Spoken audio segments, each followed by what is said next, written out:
Miren qué rico es esta herramienta porque es un proceso en el cual tan naturalmente la persona te va a brindar su información. ¿Cuál es ese trabajo previo a la entrevista? No es por ir y preguntar y simplemente conversar, ¿no? Hay un trabajo previo para poder desarrollar la entrevista.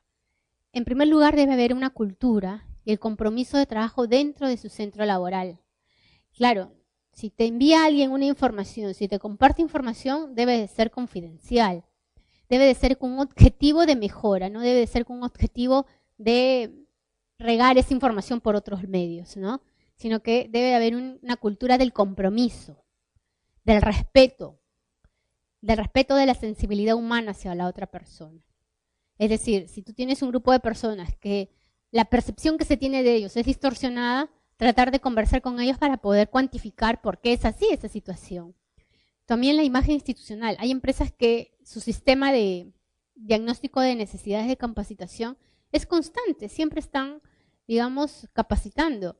Y eso dice mucho de lo que es la empresa, ¿no?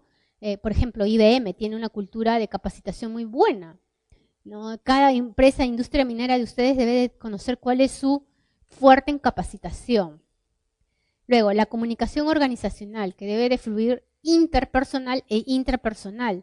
¿Esto qué quiere decir? Que la persona, supongamos que dentro de los diagnósticos de necesidades de capacitación, la persona es ensimismada, tímida, insegura, tengo que ayudarle y conocer por qué. De repente hay motivos familiares, personales, de niñez, que no han sabido ser bien resueltos, por lo cual trae consigo todo ese paquete negativo que obviamente influye y se contagia en la organización. ¿Cuáles son esas premisas para el entrevistador? Aquí hay unos tips, unas pautas para poder cada uno de nosotros un poquito adaptarnos cómo ser un adecuado entrevistador, ¿no? Las premisas para el entrevistador es el objetivo de la entrevista. Si tú tienes un objetivo para lo cual quieres entrevistar, si te vas por la vertiente o te vas ajeno a ese punto, entonces tú ya estás alterando el proceso de una entrevista y no estás persiguiendo el objetivo deseado. Entonces tienes que ir acorde a ese objetivo que se plantea en la entrevista. Luego, centrar la atención en tu entrevistado. Tu entrevistado no te va a hablar y tú vas a estar mirando a otro lado. O tú vas a estar hablando, o tú de repente estás expresándote o contestando un teléfono o contestando un mensaje o distrayéndote, ¿no? Tú tienes que estar centrado en el quien estás entrevistando. Luego hay que considerar cuáles son los apoyos versus las limitaciones. Todo lo que una persona manifiesta en una entrevista, el 100% no puede ser, pues, resuelto, ¿no? Entonces hay prioridades que cumplir. Y esas prioridades que cumplir debe de tener un visto bueno, un visto ok, que la gerencia quiere mejorar en su gente, y también se le debe de compartir a las personas por qué no se realizan las otras variables. ¿Por qué? Para así la persona esté informada. Diga, de todos los problemas que tengo, quizás el 30% se han podido resolver gracias a la empresa y el resto no, tengo que tener yo también propia voluntad, pero lo bueno lo voy a hacer a lo largo del tiempo, ¿no? Tener una idea principal, luego el cierre, que es el producto final, agradecer por que la otra persona pudo compartir de forma adecuada sus problemas, agradecerle su tiempo, hacerle sentir bien. Y al final está pues el tema de la amistad. Tú a esta persona en esta entrevista has rescatado mucho de lo que es esta persona, así que uno tiene que valorar lo que te ha informado y darle las gracias por esa situación. Y eso se fluye a través de lo que es la amistad. Tú no puedes entrevistar a alguien a quien consideras tu rival, sino que entrevistas a alguien a quien tú también creas ese ambiente atmosférico para que pueda abrirse contigo, ¿no? Debe haber una amistad. ¿Cuáles son esas recomendaciones para el rapport? ¿Qué es? El rapport es el ambiente atmosférico. Cuando uno hace una entrevista, todo influye, porque nosotros somos visuales, todo entra por los ojos. Si es un ambiente tétrico, te va a influir y tú no vas a querer hablar. Entonces, también si la persona se cree o es endiosada o tiene una voz ronca muy, muy fuerte, entonces también hay que ver esa situación porque quizás tiene que modular hasta su tono de voz. Las recomendaciones para el report son empatía, debe de haber un feeling con la otra persona, ¿no? El tema de me cae bien. El confort, debes de brindarle las condiciones para que la persona pueda soltarse, ¿no? sin teléfonos, sin distractores, un ambiente donde sea neutral, un ambiente que no sea ni muy frío ni muy caliente, un ambiente en el cual se sienta cómodo desde que se sienta hasta que se va. Luego, identidad del entrevistado, eso quiere decir ponerte en el lugar de la persona, estar con él. Y luego el tema de la transferencia, ¿no? Escucharle y ver que desde tu punto de vista tú vas a tratar de ayudar. Luego, los puntos más importantes para facilitar esto que sea éxito es, uno, la autoestima de la persona. Miren, si la autoestima de la persona es bajo, uno tiene que comenzar desde ahí a comenzar a sensibilizar en desarrollo de una buena autoestima. En lo que es la necesidad de logro, hacer que consiga metas, que tenga objetivos en la vida. La retroalimentación y comunicación bilateral, no solamente tu comunicación es lo importante, sino también lo que él te dice a ti, ¿no? El reforzamiento, reforzarlo cada vez que haga algo bueno y extinguir cuando hace un comportamiento malo. Y luego al final está el cierre. Importancia del cierre de una entrevista. Bueno, para nosotros poder dar una inducción adecuada a las personas que van a realizar la fase de entrevista, debemos de tomar en cuenta estas 4 variables. Claro que cada persona, de acuerdo a su expertise, puede orientar al cierre que más se adapte a su manejo con las personas, ¿no? Hay un cierre global que viene a ser, por ejemplo, se ha realizado una entrevista que ha tomado un periodo prudente y se le agradece a esta persona por todo ese tiempo que pudo dar a la organización para poder mejorar tanto él como la empresa. Se le despide, se le da a entender que sus sistemas de trabajo, que sus sistemas de comunicación van a contribuir en la mejora organizacional y por ende también en él. Luego, el cierre parcial es, tenemos una entrevista, hay días en que esa entrevista está pautada, entonces hay periodos para poder realizar la entrevista, el término, el día de hoy, porque mañana tenemos que continuar, o cada determinado tiempo debo de conversar con esta persona para ver cómo ha sido su proceso en un tiempo que comencé a un tiempo 3 semanas después, etcétera, ¿no? Hay un cierre parcial en el cual todavía uno no puede decir hasta aquí terminamos la entrevista, muchas gracias, ¿no? Sino solamente por ese periodo de tiempo. Luego también hay un proceso de cierre denominado evaluación, en la cual la persona inmediatamente después de haber escuchado, el especialista después de haber escuchado al entrevistado, le dice cómo están sus procesos, sus fortalezas y debilidades. Y le invita a que también tome notas de todo lo que se está pactando para poder mejorar. Y el seguimiento, bueno, muchas empresas ahora se están preocupando de considerar el proceso del seguimiento de esa entrevista y de los procesos de mejora. Es decir, no solamente que quede en la entrevista, sino que quede en un proceso de seguimiento que puede ser semestral, cada 4 meses, cada 6 meses, cada 8 meses, al año, para que la persona se sienta que se están preocupando de él, ¿no? Luego pasamos a la siguiente lámina en donde dicen, se aplican por igual los procedimientos y técnicas para la obtención de información que lleven al diagnóstico de necesidades. Pues le menciono que no, cada área específica en una organización o nivel jerárquico tiene sus propios recursos para investigar el diagnóstico que es el mejor para ellos. Así que la selección de los métodos o técnicas para esa obtención de información se aplican considerando las siguientes variables. 1, el nivel ocupacional, al que uno va a evaluar. Para un directivo, el diagnóstico de necesidad de capacitación es distinto para un operario. Entonces hay que encontrar herramientas o técnicas que se adecúan a establecer esa brecha de diagnóstico que se necesita cubrir.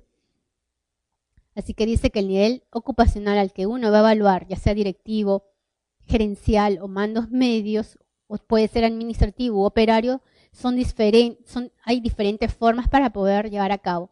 También se tiene en cuenta la cantidad de personas. No es lo mismo identificar la variable de necesidad de capacitación para una sola persona como para un grupo de personas, o como para un área de trabajo, o como para toda la organización. Entonces uno tiene que considerar la cantidad de personas, porque eso influye. De repente hay una necesidad de capacitación específica, que puede ser preventiva, pero también hay una necesidad de capacitación individual que puede ser más humano. Luego, los recursos humanos. o los temporales, materiales y financieros que se tienen, uno puede decir de que cuenta con todos ellos, son disponibles. Por ejemplo, los recursos humanos sí, pero muchas veces para poder establecer esta entrevista hay un tiempo productivo que alegan que dicen, no, estamos en producción y no podemos sacar nadie de gente. Ese proyecto hazlo para después. Entonces, ¿cuál es la prioridad que se está dando respecto a esto, no? O de repente sí hay ganas de poder hacerlo, pero faltan los recursos económicos o la inversión en eso. Luego, los requerimientos de personal en términos de nivel del manejo de la información, donde el colaborador tiene conocimiento en primer lugar de la información, comprende la información, utiliza la información y es capaz de capacitar a otros sobre el tema que domina. Contribuye a la ampliación de la información. Con base en los objetivos planteados se podrá hacer la jerarquía de los grupos a atender y las prioridades. Miren qué importante es esto, porque una persona debe de tener, al ingresar una información, él tiene que tener el conocimiento de esa información. Si aprendió hoy día la A, tiene que poder retroalimentarse con la A y enseñar a otros lo que es el utilizar la A y además capacitar a otros sobre el tema del cual él está dominando. ¿Somos capaces de poder nosotros hacer eso? Por ejemplo, buscar entre nuestro mismo perfil de gente minera personas que puedan enseñar. Ahora, vamos a detallar qué debe de contener un reporte detallado del diagnóstico de necesidades de capacitación. El diagnóstico de necesidades no es simplemente algo que es meramente, digamos, escrito y que solamente es el diagnóstico que cada persona necesita. Debe de tener un formato y ese formato debe ser quizás estandarizado. Estandarizado para otras áreas o otras unidades mineras que puedan necesitar, ¿no? ¿Y qué debe de contener? Este debe de contener el nombre de la organización o empresa. Eso es importante porque, por ejemplo, puede ser un grupo empresarial que dentro tienen diversas unidades mineras. El título del estudio, ¿no? Encuesta tal, evaluación tal, diagnóstico de necesidad de capacitación. Ustedes le colocan el nombre para poder identificarlo. Es importante que coloquen también la fecha de elaboración, porque eso nos dice en qué época fue desarrollado eso y tener una línea de base para poder comenzar continuamente todos los años a monitorearlo, ¿no? Luego, ¿quién es el responsable principal y colaboradores en el estudio? Con firmas, ¿no? ¿Quién es el que autoriza? Y eso es importante porque considero que debe de ser las personas que toman las decisiones a un alto nivel, que deben de estar comprometidos en poder, comprometerse que su gente está aprendiendo. Así que considero que la alta dirección debe de ser responsable, ¿no? Luego está el índice o capitulario del documento con la paginación respectiva. Esto se refiere a los manuales, ¿no? En un diagnóstico de necesidades de capacitación debe tener un manual donde hay un índice, donde tú vayas a tal página y te diga, en la página número 5 está el tema de lo que le corresponde al área de mantenimiento. Entonces, debe de haber un orden para que el manual, cuando llegue este diagnóstico de necesidades de capacitación a las áreas respectivas, puedan entenderlo. Debe haber una introducción, es decir, ¿para qué se está realizando este tema? Antecedentes, ¿por qué? Si años anteriores lo han hecho. ¿Qué dio motivo al diagnóstico de necesidades de capacitación? Debe de haber una justificación, ¿no? Y el resumen de lo que es el documento, el tiempo que se llevó a cabo, los planes que se insertaron. También uno debe de contabilizar lo que son los métodos de trabajo de la empresa, y las diversas funciones inclusive que hay en la organización, ¿no? Las cargas horarias de trabajo, el sistema de beneficios sociales, el sistema de alimentación. Esas variables son importantes de considerar. Las características del personal del que se obtuvo información. Por ejemplo, si es personal operario, sus características, de dónde nació, si es soltero, casado, si tiene hijos.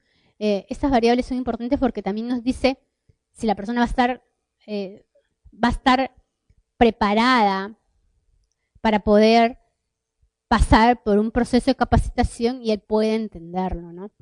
Escenarios en los que se obtuvo la información, si fue en línea de mina, si fue en capital, en qué lugar, en qué escenario geográfico. Luego, ¿qué apoyos materiales o formatos se utilizó para poder lograr llegar a una conclusión determinada, ¿no? el procedimiento, cuántas personas intervinieron, cómo se comenzó, quiénes participaron, qué se les aplicó. Posteriormente los resultados, es recomendable que se realicen análisis estadísticos para que pueda ser más ágil en lectura y todos puedan conocer en porcentajes cómo están, ¿no? Luego las prioridades de conocimientos, habilidades o actitudes a atender. Esto debe ser una prioridad. Hay gente que solamente es buena en capacidad técnica, pero falta un mayor desarrollo en capacidades humanas, capacidades actitudinales, capacidades comportamentales. También ver la realización del estudio, las recomendaciones para próximos estudios, recomendaciones y anexos de toda evidencia que permita que sea proactivo esta toma de decisiones respecto a un diagnóstico de necesidades de capacitación. También debe de tener un cuadro integrador de información, problemas identificados que no puedan atenderse por medio de la capacitación y posibles áreas que puedan intervenir para su solución. Es decir, a veces el área logística no tiene los implementos adecuados porque el área de finanzas no lo autorizó, o el área de operaciones tuvo un accidente porque su maquinaria estuvo mal reparada, el área de mantenimiento no lo reparó bien, entonces, ¿qué otras áreas están involucradas? También ver las limitaciones u obstáculos que se tuvo de este estudio. Por ejemplo, se postergaron fechas, no se contó con el adecuado equipo humano para desarrollar eso, la gente estaba participativa, los horarios de trabajo intervenían, etc. Y aquí vamos a un caso práctico. ¿Cuándo hacer un diagnóstico de necesidades de capacitación? Es decir, hacerlo ahora, mañana, al comienzo del año, final del año. ¿Cuándo hacer un diagnóstico de necesidad de capacitación? Esa respuesta está más desarrollada, alineada a lo que son sus, digamos, recursos económicos, a sus decisiones como empresa. Está más orientada a ustedes. ¿Cuándo lo pueden hacer? Lo recomendable es que sea al comienzo del año para saber cómo están comenzando y cómo al final terminan, ¿no? Luego, ¿en qué debo capacitar a mis empleados? Ustedes más que nada saben qué se necesita para que un operario o cualquier persona que trabaje en la industria minera sea el idóneo. Hay brechas que cubrir, pero lo más importante y lo prioritario, ¿qué es lo que se debe de rescatar, ¿no? Luego hay que elegir 5 empleados de cada departamento. ¿Con qué? ¿Para qué? ¿Cuál es el objetivo? Deben de ser los líderes, que uno puede identificar en ellos aptitudes que permitan, digamos, a través de su comportamiento, compartir al resto de personas y sincronizarlos para que puedan también ellos demostrar con sus ejemplos cómo se está llevando a cabo todo este proceso de capacitación. Tener a la mano cuestionarios, elaborar cuestionarios, analizar información, realizar un informe en donde intervenga algunas variables como comunicación, liderazgo. Y al final, ¿qué realizo para elaborar un programa? ¿Qué programa ustedes van a realizar? En base a todo esto, ¿qué programa yo realizo en plan de acción? Y en el planeamiento de la capacitación tenemos lo siguiente. El plan de capacitación se articula a partir de la clasificación de las competencias organizacionales que se deben reforzar en los diferentes niveles de responsabilidad con el diseño curricular o plan de las actividades de capacitación. Es decir, que tu plan de capacitación debe estar alineado a través de lo que son las competencias que tu empresa necesita. Y eso se debe reforzar constantemente a todo nivel.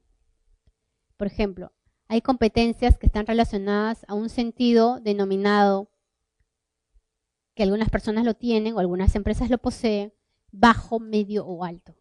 Entonces, si yo identifico dentro de mis necesidades de capacitación que hay algunas competencias, pueden ser relacionadas a la parte humana, que la persona lo tiene bajo, entonces hay una brecha que cubrir, porque mi indicador manifiesta que esta persona para cumplir su puesto de forma eficaz necesita un nivel medio mínimo para poder desempeñarse de forma óptima. Si yo tengo un nivel bajo, entonces tengo que cubrir la brecha de bajo y llevarlo al medio. Pero para eso, ¿qué hago en ese lapso de tiempo? En ese lapso de tiempo está mi plan de acción. Y ese plan de acción tiene que tener meses cronometrado. Tiene que estar acorde a lo que la empresa tiene en cuanto a mejoras, ¿no? Entonces, nosotros también aprendamos a identificar competencias bajas, medias y altas. Al lado derecho está lo que viene a ser los contenidos. Hay contenidos específicos para cada variable, tanto variable alta, medio, baja. Hay contenidos que están relacionados al desarrollo de mayores habilidades de la persona para que sus competencias sean mejores, sea perceptiva y pueda mejorar el desempeño de la organización. También hay competencias o dentro de los contenidos, hay contenidos que uno necesita cubrirlo ya, porque sin eso no funciona algo. Por ejemplo, traen una nueva herramienta de trabajo y las personas, en el momento en que la están trayendo, no van a aprender. Las personas se les tiene que actuar proactivamente y mandarlas o traer a un consultor para que ellos, o traer a un experto para que desarrolle ese nuevo, para que ellos sepan usar esa maquinaria nueva que están trayendo. Así que eso es urgente. Lo urgente es tratar de cubrir una capacitación en lo que en este momento se necesita. Y hay capacitaciones en profundidad que ya es para cambio. Por ejemplo, me acuerdo en operaciones mineras, tuve conocimiento de que allí en esta empresa identificaron que había ciertas competencias que el personal carecía. Bueno, ustedes saben que de acuerdo a nuestra realidad, el operario minero quizás es un poquito, le falta un poquito más ser sensitivo, ¿no? Ser más, interactuar, ampliar su abanico de competencias relacionadas a factores interpersonales. Entonces ahí mencionaron, tenemos que capacitar a esta gente en comunicación, trabajo en equipo y en liderazgo. ¿Y qué tenemos que hacer para llevar a conseguir ese objetivo? ¿Qué se tiene que hacer para conseguir ese objetivo? Bueno, ahí entra a tallar el tema de lo que es la capacitación en profundidad, porque el cambio no se da de un momento a otro, el aprendizaje se da a través de un proceso.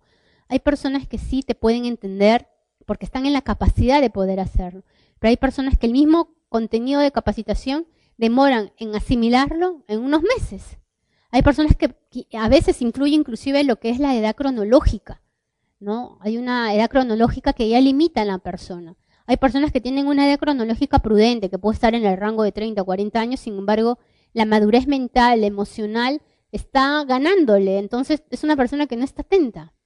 Cronológicamente está bien, pero no se sintoniza con su edad mental y su edad emocional. Entonces, hay que trabajar con ellos muchos de los aspectos relacionados a contenidos en profundidad. Pueden demorar 6 meses, 1 año. Por ejemplo, estos cursos de diplomados son cursos en profundidad porque permite una especialización en un determinado tiempo. Mientras más se refuerce la persona en un objetivo propuesto, la probabilidad de que cambie o mejore comportamientos es mayor, ¿no? En tanto, con respecto a esto, si yo tengo mis competencias y conozco que el grupo de personas está en diferentes tipos de rangos, puede ser bajo, medio o alto, desarrollo el contenido. Ese contenido trata de cubrir lo que necesita ya y lo que voy a necesitar a lo largo del tiempo. Y para esto, si yo he logrado poder identificar, recién puedo armar un plan de capacitación. Así que nosotros comencemos en nuestras empresas. Si no hemos identificado brechas, si no he identificado, miren qué importante es conocer desde un comienzo quiénes ingresan a la empresa, ¿no? Conocerlos psicológicamente, a través de sus competencias también, de sus comportamientos, para poder esta fase seguirla de una forma más idónea, ¿no? Con unos mejores resultados, porque los resultados quizás van a ser iguales, pero no necesariamente cubrir la expectativa que se esperaba. Luego, los procesos de capacitación son cambios en el logro de metas, reacciones, posterior hay un aprendizaje, cambios en el comportamiento y posterior los cambios organizacionales. Vamos a desarrollar cada uno de ellos. Un proceso de capacitación donde tengamos, por ejemplo, ustedes para poder capacitarse debe de haber un objetivo, no es capacitarme por capacitar. Yo quiero capacitarme y estudiar un doctorado porque tengo un deseo de ser consultor, por ejemplo. Pero cada uno tiene necesidades específicas, entonces debe haber cambios en las metas. Yo quiero conseguir y quiero lograr conseguir esta meta, entonces hay una necesidad que cubrir y me esmero por eso, ¿no? Me madrugo, estudio, busco el tiempo adecuado para poder hacerlo. Miren cómo uno se adecúa a esa situación, porque tiene una meta trazada. Entonces, un proceso de capacitación logra conseguir cambios en el logro de metas propuestas. Y esos cambios se demuestran a través del tiempo, puede ser 3 meses. Una vez tuve la oportunidad de conversar en una empresa con un operario. Todos los días, es más, sus compañeros decían, esta persona no cambia, es reacio, siempre fue así, llegó así y vamos a ver cómo vamos a ver qué hace, ¿no? Vamos a ver cómo se comporta. Entonces, yo realmente lo veía como una persona que era, digamos, tétrico, problemático, con un sentido machista, inclusive con él mismo y con el resto, ¿no? Muy duro consigo mismo. Y inclusive su comportamiento, su expresión y sus gestos hacia el mundo externo eran también muy fuertes. Una persona que no se aseaba, ¿no? Porque trabajaba y se ensuciaba, así era en el día a día, entonces no tenía un aprecio hacia su vida y un aprecio hacia sí mismo, ¿no? No valoraba su trabajo y no se valoraba a él. Entonces conversamos con él en una relación muy de confianza y él logró cambiar, pero en un cierto tiempo logró cambiar eso, comenzando con determinados factores que todo el mundo ve y que al hacer ese cambio pues es notorio y uno se da cuenta que ha asimilado, que ha entendido. Entonces yo considero que un cambio se da siempre y cuando la persona esté concientizada en eso y quiera cambiar. Es más fácil generar un proceso de cambio con alguien que tiene la voluntad de cambiar. Es más difícil, pero sí se da con las personas que son reacias, que desde un principio tienen una parte negativa, mental, que les impide poder avanzar. Entonces eso es contagioso, ¿no? Uno puede lograr conseguir el objetivo, pero se va a demorar más, el esfuerzo es mayor.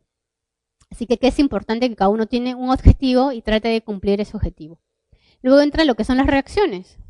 Hay personas que esa capacitación les da igual. He visto reacciones de que están escuchando la capacitación, tan presentes en la capacitación, pero están somnolientos, están idos, están en otro lado, o se duermen. Entonces, sus reacciones son distintas a lo que uno espera del proceso de aprendizaje, ¿no? Y eso es importante porque sin las reacciones de las personas uno no genera cambios. Uno no generaría cambios si es que las personas, sus reacciones fueran negativas. Hay un proceso de cambio, hay un proceso inclusive de fase depresiva que uno ni se da cuenta porque la capacitación lo ve como un castigo, ¿no? Porque me traen después de mis horas de trabajo, no disfruto no disfruto ese tiempo que necesito estar con mi familia, no, ¿por qué no me hacen capacitar cuando estoy trabajando? Esas cosas lo ven como algo reactivo, ¿no? Luego entra lo que es el proceso de aprendizaje, ¿no? Ahí la persona reaccionó, sufrió una crisis interna, se puede decir, luego recapacita. Hay personas que se quedan en ese mundo de la reacción, del cambio desfavorable, de la negativa, del ir en contra, ¿no? Entonces, hay unos que sí logran aceptar y aprender. Entonces, uno logra identificar que las personas han pasado a la otra fase, la fase en la cual quieren mejorar. Y ahí está lo que es todo el aprendizaje. Es más, se instruyen, comienzan a leer, a comprarse libros, a ir a cursos donde permitan hacer ese crecimiento ya personal. Entonces, son variables que uno tiene que tomar en cuenta. Luego están los cambios en el comportamiento. ¿A qué se refiere con los cambios en el comportamiento de un proceso de capacitación? Un proceso de capacitación se vuelve tangible cuando la persona lo demuestra. Entonces, si quieres que resulte, tiene que ser demostrado. Es decir, en el comportamiento de las personas tienen que ejercerlo. ¿Y es difícil? No, depende de cada uno de nosotros. Tuve un ejemplo, la oportunidad de participar en una empresa de refinación en donde el superintendente de seguridad, de salud y de medio ambiente era el que me estaba instruyendo en esa mina. Ustedes saben que la minería pues se trabaja en altura, hay frío, y el señor estaba medio resfriado, entonces tose y escupe. Y lo que yo hago es ver esa situación, que para ellos es normal, porque pasó otro subordinado de él y no le dijo nada. Y entonces uno capta, el externo capta y dice, pero ¿qué pasó con esta persona? Si él es el superintendente de seguridad, salud y medio ambiente, ¿por qué hace eso? Entonces, ¿dónde está su nivel de aprendizaje? ¿Cuáles fueron sus reacciones? O sea, la persona ¿vive su puesto de trabajo o simplemente el puesto de trabajo es una función que la tiene que cumplir y ya, pero no la vive, no genera cambios en su comportamiento? Él no predica lo que es. A eso me refiero, cambios en el comportamiento. Uno debe de predicar lo que es. cumplir una función y no creer en lo que está realizando.